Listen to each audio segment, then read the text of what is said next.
Ahmed Quraishi, Senior Research Fellow at an independent Pakistani think tank, Project Pakistan 21. Actually, the best way of looking at it is to understand that this is one of those unique occurrences in the way democracy really acts itself out in a developed country like Pakistan, where democratic institutions and tradition is not really very rooted.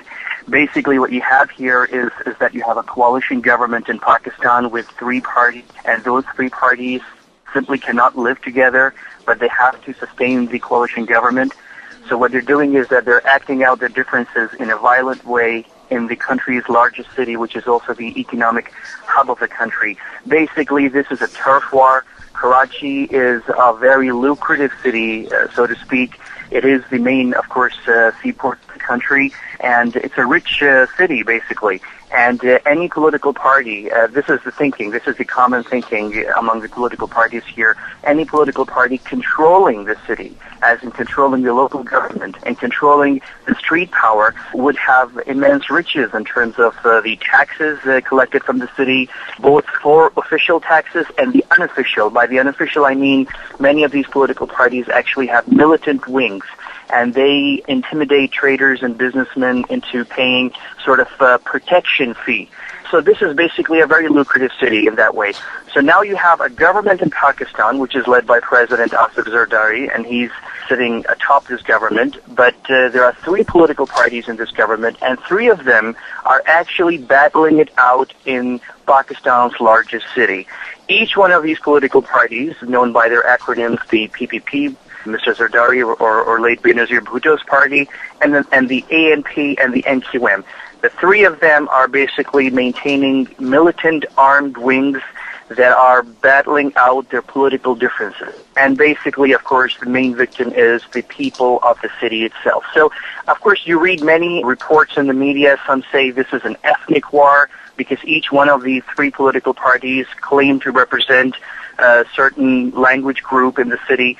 Some people say, well, this is a crime mafia war of sorts, which is also partially true. Both of these interpretations are correct in certain ways, but they do not really interpret or explain the reality. The crime warfare, the criminal gangs, is just an offshoot.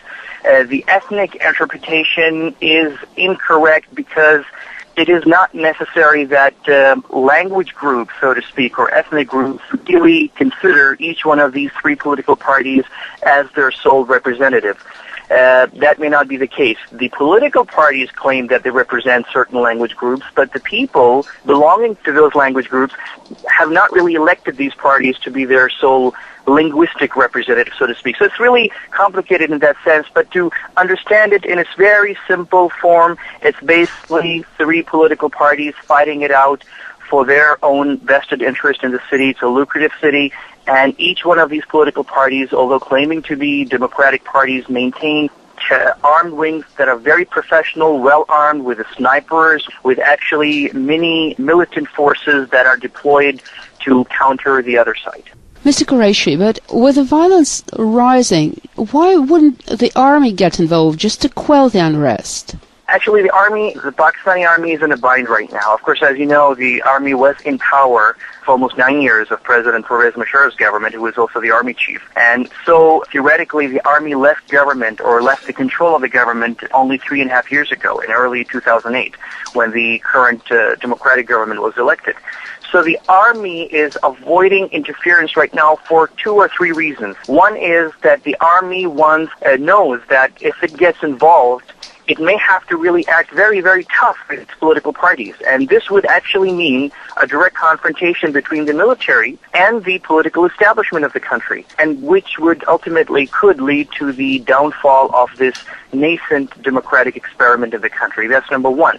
Number two, the military, the Pakistani military, may not be interested right now to see the downfall of the democratic experiment and the democratic government. Why?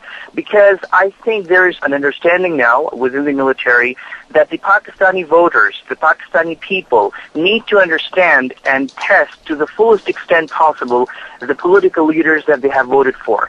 In a way, it might sound cynical, but there is an interpretation or an explanation that the generals of Pakistan now want the Pakistani people to realize the full potential of the political leaders of the country and sort of undermine their chances of being re-elected again in the future. And hopefully pave the way for a new political dispensation and new faces in the future, in future elections, that is. So the military overall is reluctant to get involved right now. It is a dire situation. Of course, it may not be as dire as some of the political assessments. It will not lead to sort of a civil war in Pakistan or the downfall or disintegration of the country or anything of that sort. But what is happening, what it's really doing, is really hurting the Pakistani economy. And that is, of course, a very serious issue. So that is a concern. The military is, I think, my assessment is that they are weighing both things. How far can we wait? And how much damage the Pakistani economy can sustain because the economic hub of the country is paralyzed because of these political parties. That's on the one hand. And on the other hand, if the military gets involved, could it lead to actually the downfall of this democratic experiment and the military seizing power again? And surprisingly, the Pakistani media is full of commentaries now asking the military actually to intervene. They just had it with this political dispensation, with this political experiment, and people are pretty much convinced that the political elite of the country is incapable of running the country in difficult times such as the ones that we're seeing right now. So is the military going to intervene? There are no signs as of today that the military is going to intervene. Yes, there are some signs. The Army Chief, General Karachi, a couple of days back, made a very surprising statement where he expressed the military's concern over what's going on in Karachi and said that the Army would be ready to intervene if asked to do so by the political government. Surprisingly, the Prime Minister and several key political figures in the government actually said, we don't need the army, we can handle it. We have the police, we have the rangers, we have paramilitary forces, so we'll do it. The political government, the politicians are also aware of the fact that the military gets involved, it may have to actually strike at the power, at the heart of the power of these political parties. So they also would like to avoid, in a way, seeing the military getting involved. But the public anger is growing, both at the military and the politicians. At the military mainly because the military is not intervening. People want the military to intervene. I personally am not sure if it's a good idea right now. I think the Pakistani people, it may sound cynical, but they need to test to the fullest extent the capabilities of these politicians, and if they're really truly discredited, they should be discredited finally and permanently. We don't want to see a situation where the army gets involved in Karachi for like a couple of months, and then the politicians and the media starts again saying, well, the army is using heavy-handed tactics, and this is wrong, and military should not go that far, and then all of this would turn into a tussle between the politicians and the military, further destabilizing the country. I think that's an eventuality that we should avoid. Thank you very much. And just to remind you, our guest speaker was Ahmed Quraishi, Senior Research Fellow at an independent Pakistani think tank, Project Pakistan 21.